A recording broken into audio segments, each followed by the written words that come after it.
This summer is just filled with a ton of RPG releases. We are eating good this year. And with so many to choose from, my wallet can only take so much, so I really do have to be picky and choosy. So here, I just want to come to y'all and let you know which RPGs I personally am most excited about this summer.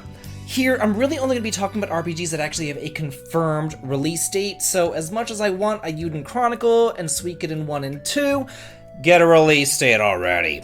So with that, let's go! First up, Loop 8, Summer of the Gods, to be released on June 6th for the PlayStation 4, Xbox, Nintendo Switch, and PC. I'm going to be going through these RPGs in release order, not necessarily the order that I want them most in, and we're starting here with a game that I'm still really kind of on the fence about. I guess I want it just because I'm just so intrigued by it. It's created by the team behind Lunar and Grandia, so the pedigree is definitely there, and honestly, it also looks really beautiful.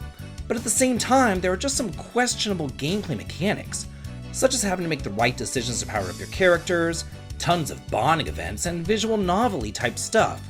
It's just very untraditional, and I guess I'm really just more intrigued by the whole thing than anything else. I am looking forward to it just to kind of really see if it's good or not, because if there's one thing that y'all can count on me for, it's my honest opinion, but I just can't really make heads or tails of this one. Number 2, Final Fantasy XVI, to be released on June 22nd for the PlayStation 5. I mean, really, who out there is watching this video and isn't at least a little kind of bit intrigued by this game? Well, I'm not exactly a happy camper whenever it comes to their pivot away from turn-based combat, but this still looks a lot more Final Fantasy than the 15th entry did. Yeah, it has that kind of Devil May Cry combat, but in its heart of hearts, it still does look like a Final Fantasy. I mean, you at least have your summons, Cid, and the Moogles, so I am looking forward to it, and I certainly hope that it will be my game of the summer in much the same way that Xenoblade Chronicles 3 was my game last summer. Whenever I first heard about the changes to it, I was crestfallen, but the more I see about the gameplay and all the information from the videos that they keep on releasing, the more excited about it I am. And hey y'all, if you're liking this here, please be sure to smash that like button and subscribe, as well as turn on those notifications so y'all will know whenever my videos drop and you have access to all my great content. And with that, number 3, The Legend of Heroes Trails into Reverie, to be released on July 7th for the PS4 and 5, Nintendo Switch, and PC. Okay, you all caught me. Yeah, I'm definitely looking forward to another Trails game. It has been a hot minute since we've had a true entry into this series. Trails of Reverie acts as a conclusion to not only the Crossbow duology, but also the Erebonian saga, while simultaneously acting as a springboard for what's to come over in Calvard. And I, for one, am certainly glad to be veering away from the Trails of Cold Steel formula that permeated the games over the past decade. And they've really changed things up now, because you have a choice of 3 different heroes to control: Lloyd Bannings, Reen Swartzer, and the mysterious C, as you make your way through Zemuria.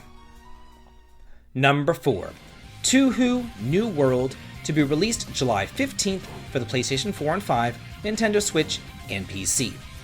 I'm going to level with y'all. I've never even heard of this game at all until I saw a few people on my Discord channel talking about it. So, out of a morbid curiosity, I went and I looked it up, and damn, this looks cool. It immediately reminded me of Ys Origins. Not only do you have that kind of top-down combat, but you also have a choice of 2 different protagonists, each with different fighting styles.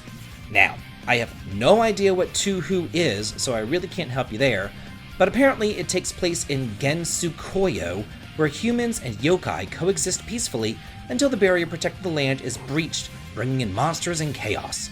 So it's up to that Shrine Maiden Rimu and the Magician Marissa to close the breach and bring peace back to both worlds. Number 5, Sea of Stars, to be released August 29th for the Nintendo Switch, PS4 and 5, Xbox, and PC. Man, I am just completely stoked for this game. I mean, just spin me around, call me an engineer, because I am conducting this hype train. Chrono Trigger is just about my favorite game of all time, so anytime a game says that they're like a spiritual successor to it, I am immediately intrigued. Sometimes those games do pan out and they become amazing, like last year's Chained Echoes. But unfortunately, more often than not, Developers just kind of use it as like a marketing tool to bring attention to their game and don't actually reignite the magic that made Chrono Trigger so special. But because of everything that I've seen from these developers and the demo that I played a couple months back, I know that this is just going to be something amazing. I even went as far as to pre-order the physical edition of it 8 months in advance. Number 6. Rhapsody, Marl Kingdom Chronicles, released August 29th for the Nintendo Switch, PS5, and PC. I loved the original Rhapsody back on the original PlayStation. It wasn't just your typical strategy RPG, and it really turned all of those familiar tropes on their head.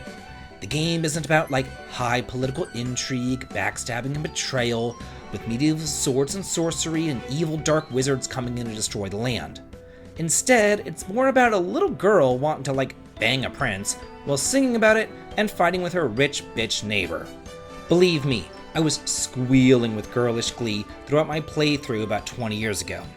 Now, the 2 sequels that were never released here in America are finally coming across the pond with a completely rehauled battle system to make it much more palatable for a modern audience.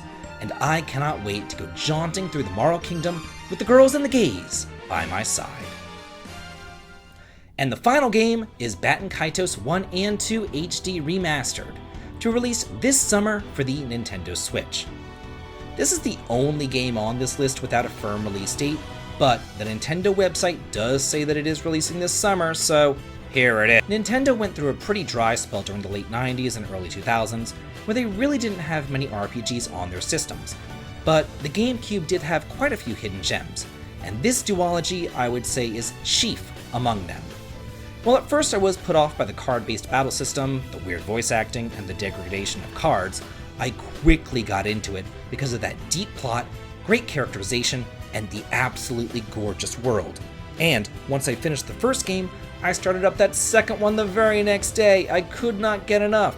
I was lost in the Baten Kaitos universe. And that's probably because it was made by Monolith Soft. They are just fantastic storytellers and world builders. So here's to hoping that this collection succeeds, and maybe someday we'll get that elusive 3rd installment. So that's it for all the RPGs that I am most looking forward to this summer. What RPGs are you most looking forward to though? Let me know in the comments. And if you like this video and want to do on the channel, please consider following me over on Twitter, supporting me on Patreon for exclusive videos and early access to my content, heading on over to Twitch for some streaming fun, or coming on over to my Discord to chat and hang out. The links to them all can be found in the video description. This has been David, and if you like this, please like, comment, and subscribe, and have a good day.